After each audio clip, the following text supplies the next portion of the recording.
काल होगा, तुझे मारेगा, तेरे मृत्यु का कारण बनेगा। जब कंस इस प्रकार आकाशवाणी सुनता है, आकाशवाणी सुनकर के रथ को वहीं पर रोक दिया और अपने मयान से तलवार निकाल करके अपनी बहन को मारने के लिए तैयार हो जाता है कि जब इस बहन को ही मैं मार दूंगा, न इससे कोई संतान होगी, न कोई मुझे मारने वाला मेरा दुष्ट होगा या मेरा शत्रु होगा। जब इस प्रकार अपना मन बना लिया तो जो देवकी के पत्नी जो वसुदेव जी थे, कंस के जो बहनोई थे, उन्होंने सोचा किसी प्रकार से ऐसे समय को टाल दिया जाए, नहीं तो यह दुष्ट है, यह मेरी पत्नी को मार देगा। उसी समय वसुदेव जी ने कंस से प्रार्थना किया कि तुम्हें इसके होने वाले पुत्रों से डर है, न कि तुम्हारी बहन से डर है।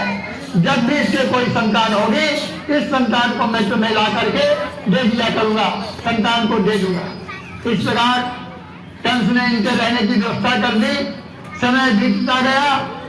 जब समय बीतता गया, कुछ समय के पश्चात देवकी को जब पहला पुत्र होता है तो वसुदेव जी उस पुत्र को लेकर के और कंस के पास जाते हैं, बोलते हैं लो यह देवकी का पहला पुत्र है। जब कंस उस सुंदर से बालक को, दुर्मय बालक को देखता है, उसको दया आ जाती है। कहता है मुझे आकाशवाणी ने बताया था कि इसके 8वीं संतान से तुमको मारेगा, तुम्हारा काल बनेगा, पहली से नहीं। वह इसे दे देता है, वापस कर देता है। वसुदेव जी ले आते हैं।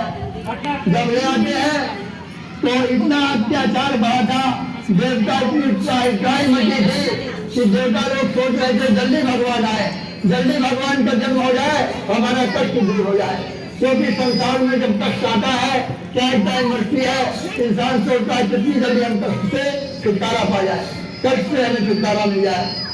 तब वहां पर नारद जी पहुंचते हैं, अपनी वीणा बजाते हुए नारायण नारायण का स्मरण करते हुए कंस के सामने नारद जी जाते हैं और बोलते हैं, नारद जी एक गोल लाइन खींच देते हैं और उसमें गोलाकार में 8 लाइनें खींच देते हैं और कंस को बोलते हैं इस तरफ से गिनती करो, 1 2 3 4 5 6 7 8। बोले दूसरी तरफ से गिनती करो, 1 2 3 4 5 6 7 8। बोलते हैं बताओ इसमें पहला कौन है, 8वां कौन है। कंस के दिमाग में भ्रम डाल देते हैं, भ्रमित कर देते हैं। और जब कंस भ्रमित हो जाता है तब सोचता निश्चित है कि देवताओं ने मुझे मारने का विचार बना लिया है, इसलिए किसी प्रकार से कोई भी पुत्र मेरा काल बन सकता है। तब कंस ने पुनः उस पुत्र को लेकर के और पटक करके पत्थर पर मार डालता है। कंस जो है देवकी के वसुदेव के प्रथम पुत्र को पटक करके मार देता है। फिर समय बीतता गया, फिर उसको जो है दूसरा पुत्र होता है। इसी प्रकार जब दूसरा पुत्र होता है, कंस को मालूम पड़ता है दूसरे पुत्र को भी मार देता है। समय बीतता गया।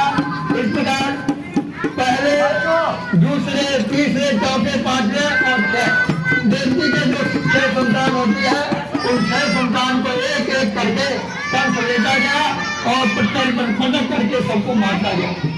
देवकी बहुत दुखी हो गई, उसके 6 पुत्रों को मार दिया गया।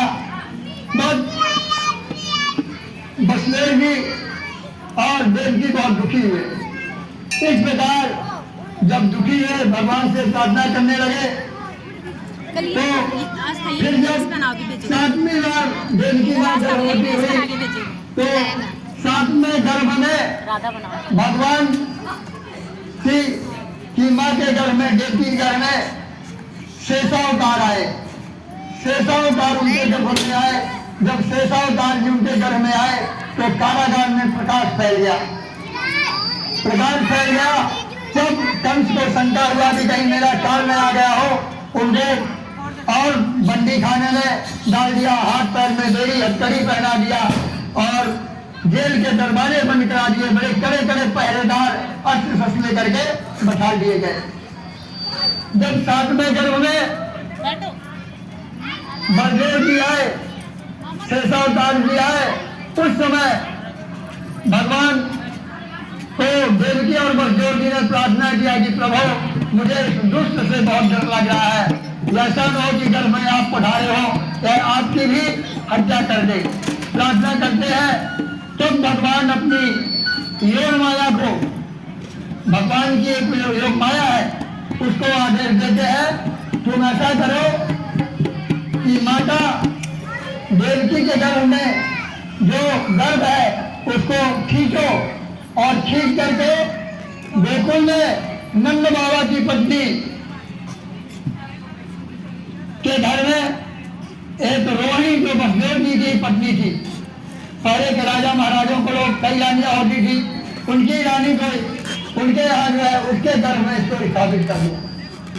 भगवान की प्रार्थना करके योग माया ने बोला जो आपकी आज्ञा, भगवान की परिक्रमा करती है योग माया और उस गर्भ को खींच करके और जा करके रोहिणी माता के घर में स्थापित कर देती है। और यहाँ भगवान जो है कारागार में बतलाते हैं कि अभी मैं आपके गर्भ में जन्म लूंगा और जैसा जैसा मेरी इच्छा हो मैं आपके मन में बताऊंगा, आपको ऐसे ही करते जाना, आपको कोई नहीं मार सकेगा। जब वहाँ रोहिणी के यहाँ योग माया ने गर्भ स्थापित कर दिया और योग माया को भगवान ने बोला तुम नंद बाबा के यहाँ जा करके नंद बाबा के यहाँ नंद रानी के यहाँ जन्म लो, कन्या के रूप में उठा लो। समय बीतता गया, समय बीतते बीतते जब बीतता गया तो यहाँ पर कारागार में हल्ला मच गया कि माता देवी जी का जो 7वां गर्भ था वो गर्भपात हो गया, गर्भ ही नष्ट हो गया, ऐसा शोर मच गया। अब तक सोचने लगा पता नहीं देवता लोग क्या मेरे साथ खेल खेल रहे हैं, लेकिन भगवान की माया को कौन जान सकता है। कोई है वही तो राम मेरे सिया का, कोई करी तरह को बढ़ावे का। भगवान की माया को कोई नहीं जान सका। अब जब 8वें गर्भ में भगवान पधारे माता देवी के घर में, जब पधारते हैं तो कारागार में पूरा उजाला हो जाता है, क्योंकि जो कारागार होता है, जो जेल होती है, उसके अंदर अंधेरा रखा जाता है कैदी को कष्ट हो।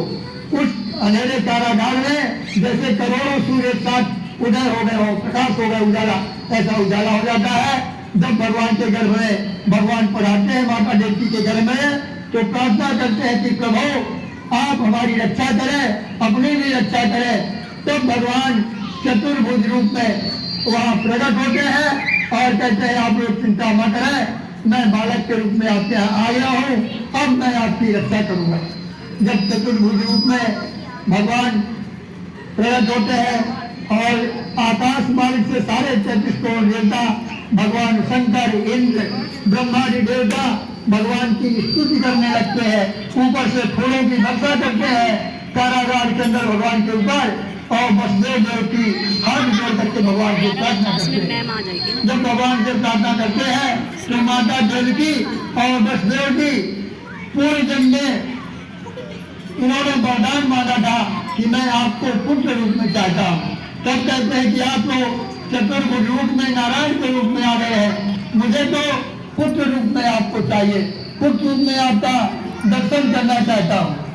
कहा है कि आप पुत्र रूप में मुझे दर्शन दीजिए। तो भगवान को जब ऐसा कहती है तो सुन बचन सुजाना रोदन उठाना थोड़ी बालक सुर भूपा। जब भगवान ऐसा बसदेव देव जी का प्रार्थना सुनते हैं तो भगवान चतुर्भुज रूप को त्याग करके छोटे से, जैसे बालक आज का बालक जन्म लेता है वैसे भगवान बालक के रूप में हो जाते हैं और रोदन उठाना रोने लगते हैं। छोटा बालक रुदन जैसे करता है और रोने लगते हैं। जब रोने लगते हैं तो कंस को उनके जो पहरेदार थे तुरंत खबर पहुंचाते हैं कि तुम्हारा काल पैदा हो गया, दौड़ो मारो। कंस सो रहा था निद्रा से भागा।